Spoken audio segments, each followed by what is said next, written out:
Hello दोस्तों, कमाई का अड्डा यूट्यूब चैनल में आप सभी का स्वागत है। आज यहाँ पर हम डिस्कस करेंगे एक ऐसे शानदार स्टॉक के बारे में जो दोस्तों सिर्फ यहाँ पर 48 रुपीज़ में अवेलेबल है। और इसके अंदर हमको जो यहाँ पर सबसे बड़ी बात देखने को मिली है, जो FIS एंड DIS का लगातार दोस्तों इस कंपनी के अंदर हमें बढ़ता हुआ इंटरेस्ट, तो कंपनी में कुछ बढ़िया आने वाले समय में देखने को मिल सकता है क्या।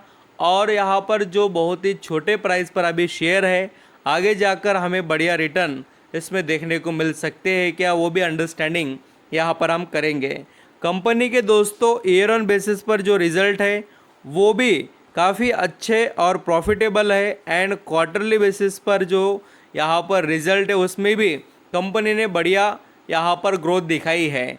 तो अभी यहाँ पर सिर्फ 48 रुपये का जो शेयर है वो आगे जाकर कोई बड़ी ग्रोथ दिखाएगा या नहीं, और कंपनी के मैनेजमेंट के क्या यहाँ पर कुछ एक्शन वगैरह है और हमें क्या क्या चीज़ें नोटिस करनी चाहिए, वो यहाँ पर हम डिस्कस करेंगे।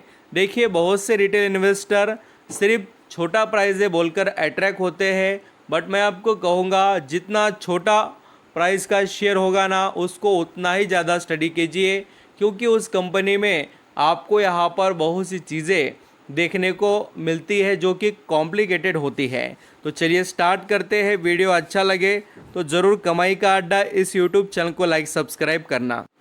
यहाँ पर हम दोस्तों जिस कंपनी के बारे में डिस्कस कर रहे हैं उसके जो FIS का स्टेक है, आपको 26% FIS का स्टेक देखने को मिलेगा, और जो DIS है उनके पास तो आपको 7.78% का स्टेक दिखाई देगा। एक अच्छी बात है कि बड़े निवेशक के पास बहुत बढ़िया स्टेक है, बट दोस्तों सबसे चौंकाने वाली बात क्या है कि प्रमोटर के पास कोई स्टेक ही नहीं है। और आप देख सकते हैं पहले प्रमोटर के पास बहुत ही अच्छा स्टेक था, और बाद में अगर आप देखेंगे तो धीरे धीरे वो स्टेक कम होकर अभी 0-0 हुआ है।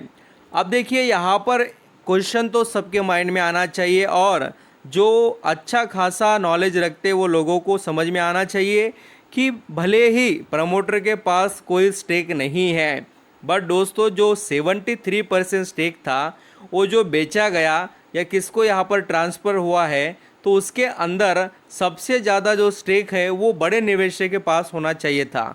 बट यहाँ पर देखने को क्या मिला है, पब्लिक के पास 65% स्टेक पब्लिक के पास, और FIS और DIS के पास बाकी का। तो बहुत ही बड़ा स्टेक पब्लिक के पास होना एक कोई अच्छी बात नहीं होती है, ये बात आप अंडरस्टैंडिंग करना। और दोस्तों जो बड़े निवेशक है इंडिया के, जिसमें डॉली खन्ना सक्सेसफुल इन्वेस्टर है, उनके पास 1% का स्टेक दिखाई दे रहा है। आप देखिए, निवेशक को ऐसा लगेगा कि इसको क्या निवेश करने के लिए सेलेक्ट करना चाहिए या नहीं। तो दोस्तों कंपनी में पोटेंशियल है, बट रिस्क फैक्टर भी ये याद रखकर चलना चाहिए कि FIS और DIS कब बेचकर जाते हैं वो कोई आपको बताते नहीं बैठते। तो आपको ये अवेयर रहना पड़ेगा कि सिचुएशन देखकर किस तरीके से आपको उसका बेनिफिट लेकर निकलने की कोशिश करनी चाहिए।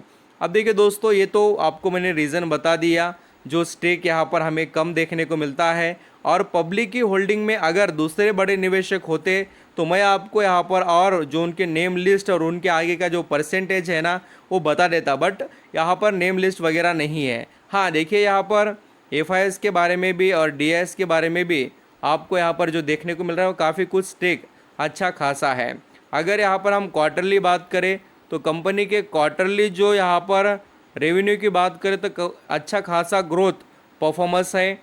एंड दोस्तों अगर आप यहाँ पर नेट प्रॉफिट भी देखेंगे तो बिल्कुल कंपनी ने यहाँ पर ग्रो किया है, बट उसके अंदर भी बहुत सी चीज़ें देखिए, कंटिन्यूटी ऐसा नहीं कि हमेशा ही कंपनी प्रॉफिट यहाँ पर बढ़ाएगी, कम ज़्यादा होते रहेगा। ये चीज़ें थोड़ा याद रखकर चलना पड़ेगा। देखिए यहाँ पर जैसे कि मैं बताना चाहता था आपको कि कंटिन्यूटी कैसे नहीं है, 415 करोड़ का लॉस और फिर बाद में प्रॉफिट और फिर यहाँ पर अभी प्रॉफिट।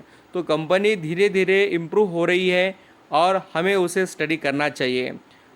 जो कंपनी का नाम है देखिए, Ujjivan small finance bank limited, इससे रिलेटेड यहाँ पर हम डिस्कस कर रहे हैं। मार्केट कैप 9,416 करोड़ का है और दोस्तों पी रेशो काफ़ी अट्रैक्टिव है।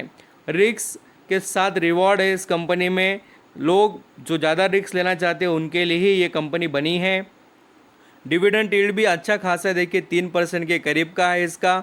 और सबसे बढ़िया बात देखना है यहाँ पर रिटर्न ऑन इक्विटी और रिटर्न ऑन कैपिटल एम्प्लॉयड, जो यहाँ पर बहुत ही अच्छा है। रिटर्न ऑन इक्विटी 32 का, जैसे कि उसके पी रेशो के कंपेयर करा जाए तो बहुत अच्छा है। और दोस्तों रिटर्न ऑन कैपिटल एम्प्लॉयड ये भी 2 डिजिट में है, इसलिए कोई डाउट इस कंपनी के अंदर तो नहीं दिखाई दे रहा है। अगर यहाँ पर हम जैसे स्टडी करें उज्जीवन स्मॉल फाइनेंस बैंक से रिलेटेड, तो अभी यहाँ पर इसका शेयर 48 रुपीज़ पर ट्रेड कर रहा है। और दोस्तों जो ग्रोथ होनी चाहिए वो और भी देखने को हमें नहीं मिली इस कंपनी के अंदर। अगर इसका आप लॉन्ग टर्म का भी चार्ट पैटर्न देखेंगे तो आपको बहुत कुछ समझ में आ ही जाएगा। आप दोस्तों यहाँ पर देख सकते हैं कि लॉन्ग टर्म के जो चार्ट पैटर्न में आप सभी को एक बात देखने को मिलेगी कि जो ये कंपनी है कब से काम कर रही है, 2019 से, और उसकी ग्रोथ क्या है। तो अभी भी जो लोग 2019 से पैसा लगाकर बैठे हैं उनको आज तक दोस्तों यहाँ पर लॉस ही मिला है। अब यहाँ पर जिसने भी 2022 में ख़रीदारी की 16 रुपये का शेयर, उनका पैसा ज़रूर यहाँ पर इस कंपनी ने बनाकर दिया और बहुत ही बढ़िया वेल्थ जनरेट यहाँ पर की है इस कंपनी ने। लगभग 300-400% के करीब का ही यहाँ पर रिटर्न कमा कर दिया। तो रिस्क फैक्टर को याद रखिए, कोई भी शेयर इसका कहीं पर गिरवी नहीं है उज्जीवन स्मॉल फाइनेंस का।